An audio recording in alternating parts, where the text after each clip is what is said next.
There comes a moment in every man's journey when he must stand as the immovable guardian of all he holds sacred. When the gathering storms no longer circle at a distance but crash against the very foundations of what he has built. When those who depend on his strength can no longer afford his uncertainty.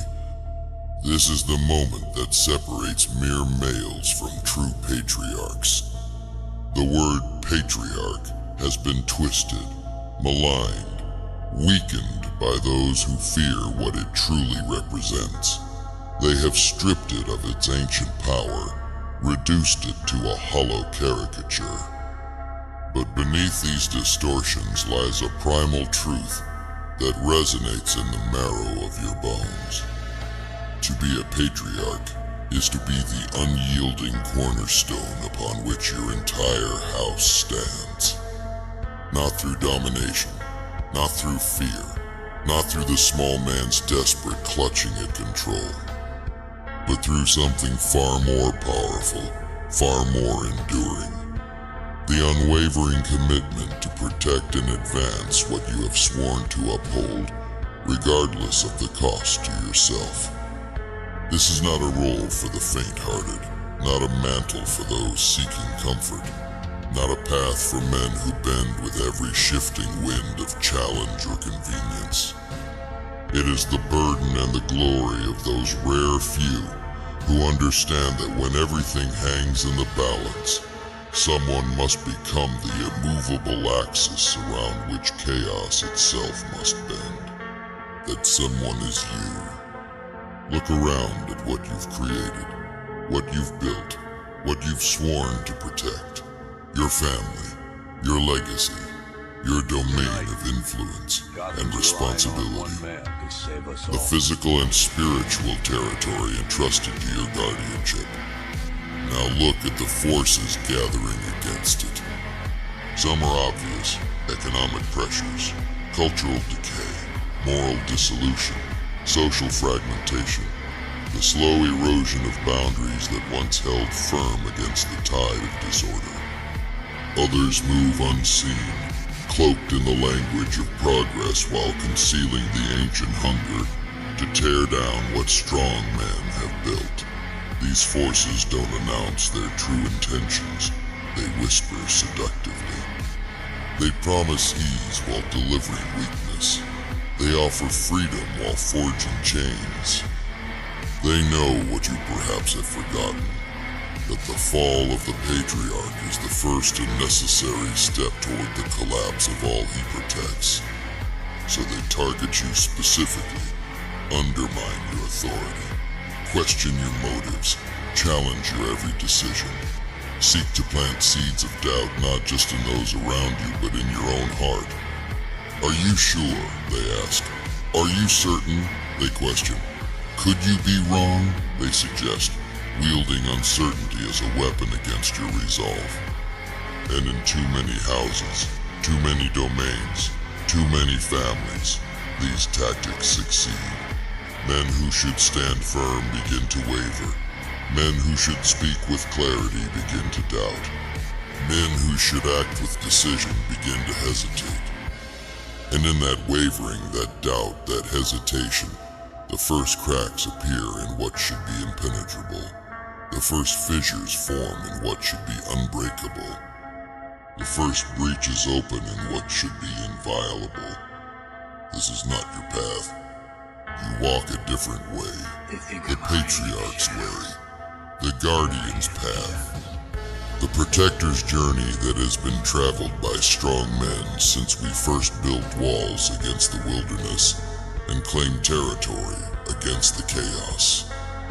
This path begins with a fundamental recognition. The forces arrayed against your house will never cease their pressure, never relent in their assault, never abandon their hunger to claim what you have built. They cannot be appeased, cannot be permanently satisfied, cannot be transformed into allies through concession or compromise. They can only be defeated.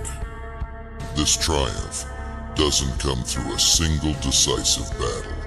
doesn't manifest in one climactic confrontation, doesn't arrive through momentary heroics, however brave or necessary these might sometimes be. The Patriarch's triumph emerges through something far more demanding: sustained, unwavering commitment to 5 fundamental powers that together create an unbreachable defense around all you are sworn to protect.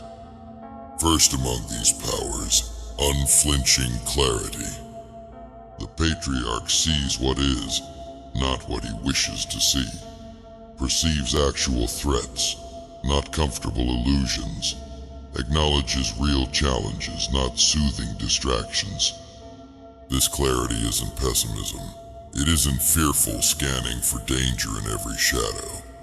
It's the calm, measured assessment of a man who understands that accurate perception must precede effective action. He looks at cultural currents not through the lens of what's currently fashionable, but through the hard-won wisdom of what leads to flourishing versus what leads to decay. He evaluates influences on his domain not by their pleasant appearance, but by their actual effects. He judges philosophies not by their emotional appeal, but by the fruits they inevitably produce. And when he sees threats to what he guards, he names them plainly, faces them directly, acknowledges them completely without the evasion of comfortable denial or the weakness of wishful thinking. From this clarity flows the second power, unshakable resolve. Once the Patriarch sees what must be done, he commits without reservation, advances without hesitation, acts without the paralysis of excessive deliberation or the weakness of perpetual reassessment. This resolve isn't stubbornness, isn't inflexible rigidity, isn't emotional reaction masquerading as strength. It's the settled determination of a man who has weighed what matters most and will not be moved from its defense, who has measured what hangs in the balance and will not be swayed from its protection, who has calculated what would be lost through surrender and finds the price absolutely unacceptable. The Patriarch's resolve terrifies those accustomed to swaying men through emotional manipulation, confounds those habituated to breaking boundaries through persistence, frustrates those who expect masculine strength to crumble under sustained pressure or social disapproval. But this resolve isn't primarily about opposition. It's about certainty, the bone deep, knowing that some territories must not be surrendered, some values must not be compromised, some boundaries must not be breached, regardless of temporary discomfort or social cost. From this resolve emerges the third power, strategic action. The Patriarch doesn't merely oppose what threatens his house, he systematically dismantles it, doesn't simply resist what endangers his domain, he methodically neutralizes it, doesn't just stand against what would breach his boundaries, he permanently eliminates its capacity to threaten what he protects.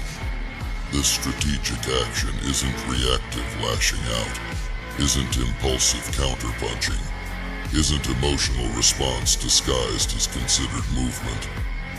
It's the calculated implementation of a man who understands that defense alone never secures permanent safety, that walls without counteroffensive capability eventually fall to persistent siege, that boundaries without enforcement mechanisms gradually erode under constant pressure.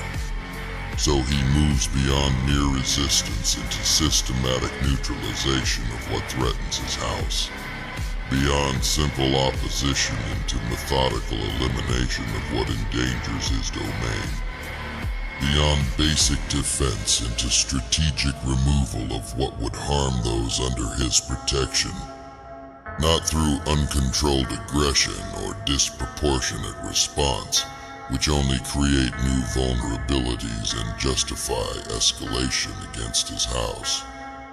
But through precise, measured, overwhelmingly effective action that permanently resolves threats rather than merely postponing their impact or temporarily deflecting their force. From this strategic action comes the fourth power, generative order. The patriarch doesn't merely prevent destruction, he creates flourishing. Doesn't simply avoid collapse, he establishes growth. Doesn't just maintain what exists, he builds what should exist. This generative capacity is what transforms defense into advance, protection into prosperity, survival into fulfillment for all within his domain of responsibility. It manifests through consistent implementation of ordered principles that create security, foster development, establish opportunity, and maintain boundaries against forces of chaos that would undermine these conditions for flourishing. The patriarch doesn't achieve this alone.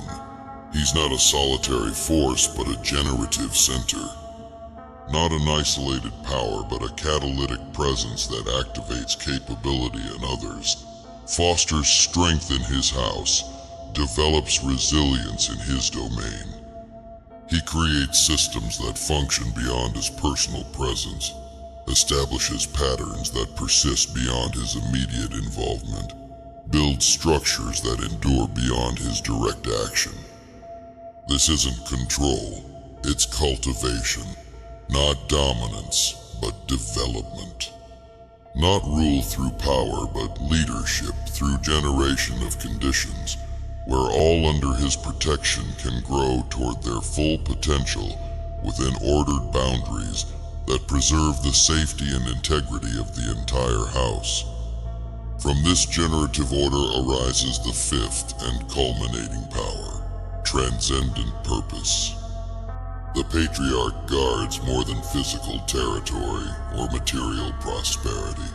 He protects meaning itself, preserves purpose that transcends mere survival or momentary pleasure, defends the higher values that transform mere existence into worthy legacy. This transcendent orientation doesn't ignore practical needs, doesn't neglect immediate necessities, doesn't sacrifice present flourishing for abstract ideals. It infuses practical action with enduring significance, elevates necessary choices with higher purpose, transforms required sacrifices into meaningful contributions toward what outlasts individual experience. The patriarch connects those in his house to something larger than themselves, links his domain to purposes greater than momentary concern, binds his legacy to values that transcend temporary cultural fashion or passing social trend. This transcendent purpose gives his house resilience beyond material prosperity, grants his domain endurance beyond physical security, offers his legacy permanence beyond temporary achievement. Together, these five powers create what threatens the forces aligned against what you've built, what terrifies the currents seeking to erode your foundations, what confounds the pressures attempting to breach your boundaries. A patriarch who cannot be swayed from what matters most, who will not surrender what must be preserved, who stands as the immovable guardian of territories, both physical and spiritual, against every force that would claim them. This is your triumph, not merely survival against what threatens, but complete victory over what would destroy. Not simply endurance against what attacks, but total defeat of what would undermine.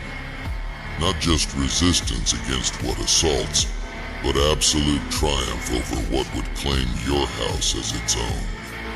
The path is clear though difficult. The way is open though demanding. The journey is mapped though challenging. Will you walk it? Will you stand where others kneel? Will you guard what others surrender? Will you become what your house needs when the gathering storm finally breaks against your walls? The choice belongs to you alone. But know this with absolute certainty. Everything you value, everything you've built, everything entrusted to your care, awaits your decision. The Patriarch's triumph isn't guaranteed. It's earned through clarity that sees reality without flinching, through resolve that stands without wavering, through action that neutralizes without hesitation, through order that generates without ceasing, through purpose that transcends without compromise. This is your inheritance, your responsibility, your burden and your glory as the guardian of your house against every force that would claim it. The Patriarch's triumph awaits your choosing.